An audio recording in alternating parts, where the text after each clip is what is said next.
de profit, este o organizație non-profit, iar banii pe care îi folosește din veniturile pe care le are sunt destinate, întâi, formelor de cult, al doilea, activității misionare, pastorale.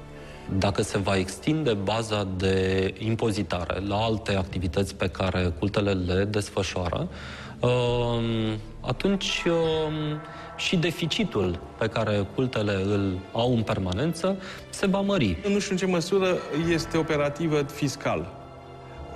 Cum impozităm lăcașurile de cult? Cum impozitați dumneavoastră Voronețul? Ori impozităm tot, ori nu mai impozităm nimica. Cât costă catedrala din Cluj? Avem o piață imobiliară în domeniu? Nu avem. Deci va fi deci de la prima măsură de impozitare ne-am lovit deja de o mare dilemă. Biserica ar fi de acord cu eventuală impozitare a veniturilor? Pentru că știm că povara va fi suferită în primă instanță tot de către credincioși și pentru că știm ce datorează statul român bisericii, nu putem să fim de acord, pentru că ar fi neonest. În funcție de tradițiile fiecăreia, țările europene au adoptat modele diferite în privința relației economice între stat și biserică. În Franța, statul nu dă bani în nicio formă cultelor religioase. Țări ca Germania, Danemarca și Islanda dau posibilitatea credincioșilor de a-și susține biserica direct printr-un impozit de 8 sau 9%, care este dedus din impozitul pe venit. Este o politică emotivă care merge pe neinformarea populației, ceea ce se întâmplă în celelalte state, de a crea senzația că în România este ceva fără precedent, un fel de lux, un fel de rai al cultelor, în care se acordă un sprijin pe care nimeni nu l-a mai văzut. Este un mare neadevăr. Vă dau exemplu Angliei.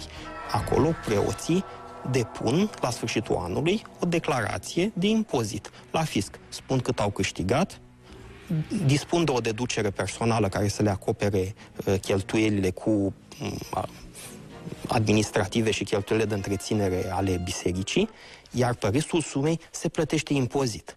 Guvernul grec a impus o taxă bisericii ortodoxe, astfel veniturile provenite de pe proprietățile bisericii vor plăti o taxă în jur de 20%, moștenirile bănești o taxă de 10%, iar bunurile imobiliare o taxă de 5%. Biserica Ortodoxă greacă a acceptat un grad de impozitare mult mai mare decât până acum și a declarat în sfârșit veniturile.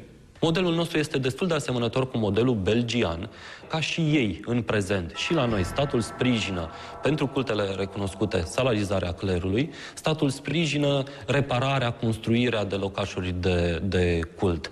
Deci acesta este un stat cu care semănăm destul de mult. Mai semănăm cu Cehia, cu Slovacia, ca sistem foarte asemănător. Ceea ce în mod consecvent este impozitat în lumea, să zicem așa, civilizată, dacă vreți, sunt activitățile economice. Să înțeleg că până noi ne-am scos din lumea civilizată. Nu ne-am neapărat. Mai există vreo țară în care cultele să nu fie impozitate? Sub nicio formă, nici serviciile religioase, nici activitățile economice, nici imobilele pe care le dețin altele decât cele de cult? Da, toate țările musulmane. Într-o republică islamică precum Iranul, cultul central și unic nu plătește nicio taxă. Românii au opinii diferite când vine vorba despre averea bisericii. Singurul lucru valabil pentru toți este că niciunul nu poate spune cu certitudine cât de mare este această avere. Biserica are foarte mare avere și pe lângă asta mai pune și la oamenii de rând, când se duce cu copilul la botezat, îi pune taxe. 100 de lei, 500. Sunt biserici care iau foarte mult taxe. E ceva care e ascuns. Nu se știe niciodată ce s-a ascunde. Scomori. Averea constă și din bunuri de patrimoniu, dar și în bunuri care nu sunt declarate. De ce credinciosul de rând are percepția că Biserica Ortodoxă Română este o biserică bogată? Pentru că această impresie a fost creată de către media. Și este lucru pe care vi-l spun direct, pentru că nu... și pentru că îi convine la o anumită parte dintre credincioși să creadă acest lucru, pentru a se erija conform unei mentalități comuniste înrădăcinate timp de 50 de ani, pe mentalitatea aceasta că trebuie să ni se dea, cineva trebuie să ne dea. Statul trebuie să ne dea serviciu, statul trebuie să ne asigure și dacă statul acum vedem că nu prea mai poate să mai facă, atunci trebuie să ne dea biserica. Agresiunea aceasta este făcută în special de cei care se găsesc frustrați în fața faptului că n-au reușit să paralizeze construirea catedralei. Și atunci vreau și orice mijloc să paralizeze activitatea economică a bisericii ca să nu poată să ducă până la sfârșit acest lucru. Deci este un lucru absolut țintit. Este fără discuție o campanie agresivă împotriva bisericii, scopul fiind tocmai acesta al dezvoltării unui anticlericalism. Anumite persoane și din țară și din afară nu pot să admită o doză atât de mare de religiozitate și de încredere în biserică și luptă după toate metodele pentru aceasta. Creează dezbateri, creează evenimente.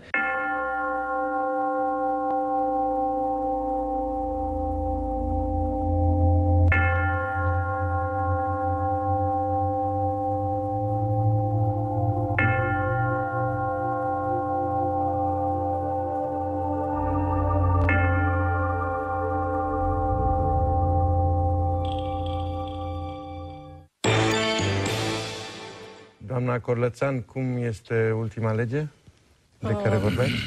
Legea din februarie sau martie chiar, care a fost votată de Parlament, prevede că statul se va implica de acum și mai mult în finanțarea bisericii. Un parteneriat stat-biserică, nu? Da, parteneriat pe proiecte sociale. Ori în felul ăsta se creează o discriminare clară față în care de... biserica dă cât și statul dă cât? Nu știu dacă sunt stabilite procente. Statul acordă 80% din sumele necesare serviciilor sociale. Le dă, nu. 80% din fonduri se dau bisericilor, bisericii majoritare îndeosebi. 20% ar rămâne pentru ONG-uri sau pentru administrarea directă a statului. Dar ideea e că se creează o discriminare față de celelalte ONG-uri. Adică statul de ce n-ar finanța prin lege, printr-o lege specială, să zicem UNICEF, Salvați Copiii sau alte... Dar prin ce se creează discriminarea? Că au procentele mai mici? Păi a fost interzis nu era accesul necesară această lege specială. De ce nu s-a demonstrat în timp cât de nepriceput administrator de fapt, chiar legea cultelor din 2006 preîntâmpină, ca să zic, această lege, pentru că în pofida concepției generale că statul este independent de biserică sau invers, legea cultelor zice la articolul 7 că statul român recunoaște cultelor rolul spiritual, educațional, social, caritabil. Aceasta nu este independență. Ba da, dar alegem decât ce ne convine. Nu e vorba de nicio implicare. Faptul că, uitați-vă, în timpul reportajului am văzut aici că după 1989 au devenit religioși. Nu au devenit, erau.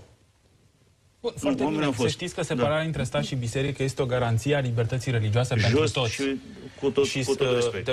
Trebuie respectată libertatea tuturor cultelor și a celor persoane care nu au o religie. Fiecare are libertatea de a alege.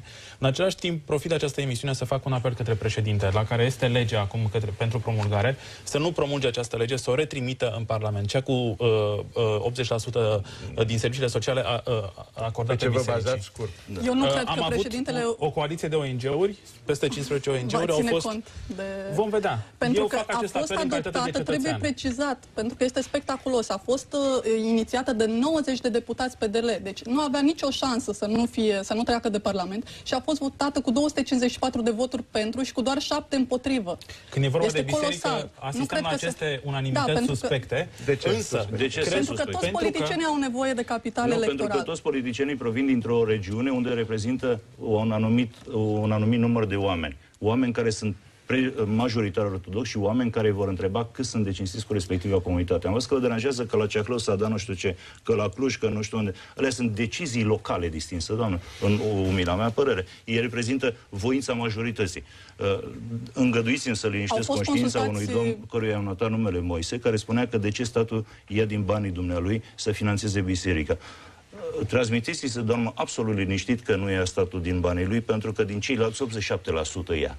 statul când ajută și sprijină biserica. Dacă și aceste donații sunt benevole ale celor 87%, sunt benevole. În graficul acesta de sume alocate de către guvern în anii electorali, de către guverne de-a lungul celor 20 de ani, sunt așa. 1, 2, 3, 4 ani electoral și crește. Este procentul majorității. Deranjăm că suntem mulți?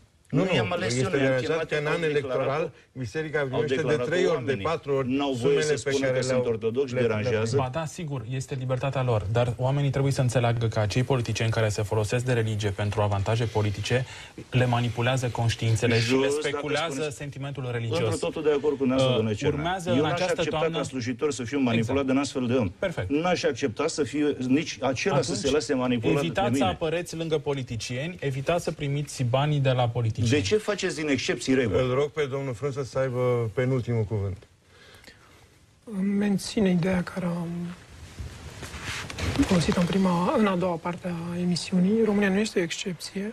În Europa, țările sprijină direct sau indirect cultele religioase, fie vorba de țările care sunt separate total, Franța, acolo unde sunt relații concordatare, Italia, Spania, Germania, statul încheie acorduri cu cultele religioase, cultele care sunt recunoscute și numărul este mult mai redus decât este la noi în țară. Sunt 5, 6, 7, 8 culte recunoscute și încheie aceste acorduri și acordul în sprijin financiar. Italia, pentru că s-a discutat de impozitul religios, Italia are o deducere de impozit de 8 la 1000, este plătit de fiecare cetățean, deci deducerea se face pentru fiecare cetățean. E adevărat, fiecare cetățean alege... Nu și pentru atei, îmi cer scuze. Atei nu plătesc. Ba da, deci de plătit plătesc toți. Pentru culte, atei pentru culte, nu există. Mă lăsați să-mi duc ideea până la capăt. Deci, deducerea este de 8 la 1000, fiecare cetățean plătește acest 8 la 1000, optează pentru religia de care aparține el, iar cei care nu optează pentru religie, merg pentru acțiunile sociale ale statului. Exact. Un astfel de sistem ar trebui și în România. În România, în 2012, ar trebui ca la alegeri oamenii să nu mai voteze în funcție de presiuni și populism religios. Fiți gentil, doamne.